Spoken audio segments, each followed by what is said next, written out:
তো সেই বাড়িতে যখন আমি গেলাম, গিয়ে বললাম দাদা ভাই সবই তো হলো, মানে আসলে যাবার একটু আগে, যে আপনার মা নেই? হ্যাঁ আছে। আমি সেই মায়ের সঙ্গে একবার দেখা করতে চাই।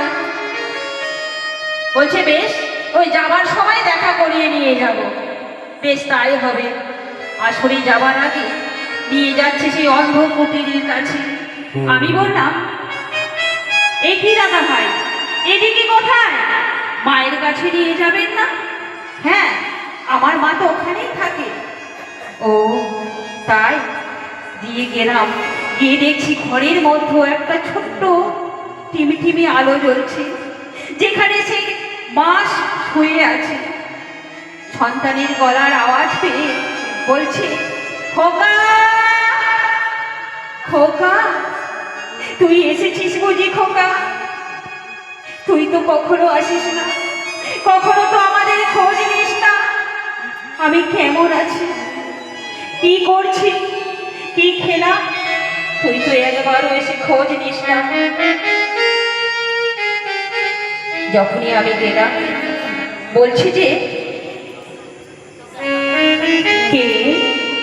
আমি যেই না প্রণাম করতে যাচ্ছি, বলছি না না না না, আপনি ওখানে যাবেন না। কেন? না আমার মা পায়খানা প্রস্রাব করেছে, তাই ওখানে যাবেন না। সন্তানের নাকে কাপড় দিয়ে সরে যাচ্ছে। তাহলে চিন্তা করো, যে সন্তান হাজার হাজার ভক্তের সেবা দেয়, সেই সন্তানের মা কোথায় থাকছে?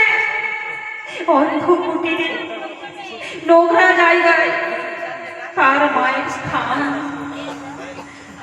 এমন লোক দেখানি সেবা দিয়ে কি হবে? যে নিজের মাকে ভালোবাসতে পারে না, সে হাজার বাবা মার সেবা দিয়ে কি হবে? তাই আমরা সবাই আপন আপন করি মাগো। এই যুগে কেউ কারোর আপন নয়, আপন হতে পারে না। তাই কি বলছি,